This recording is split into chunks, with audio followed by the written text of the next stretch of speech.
नबी पाक अलैहिस्सलाम ने फरमाया बात बड़ी मजे की है, फरमाया फिर अल्लाह के बाज बंदे तो ऐसे होते हैं जिन्हें अल्लाह फक्र में मुब्तला कर देता है। फरमाया उनके पास सिर्फ एक चादर रह जाती है, इतना फक्र उनके पास आता है।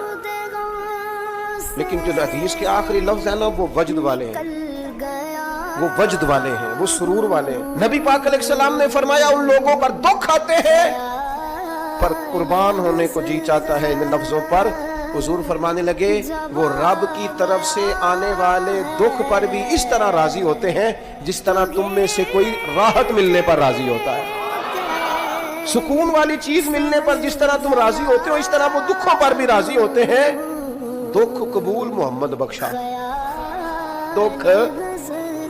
दुख कबूल मोहम्मद बख्शा, पर एक शर्त लगाई छोटी सी मियां साहब ने, उन्होंने कहा 100 दफा कबूल है, दुख 100 दफा कबूल। दुख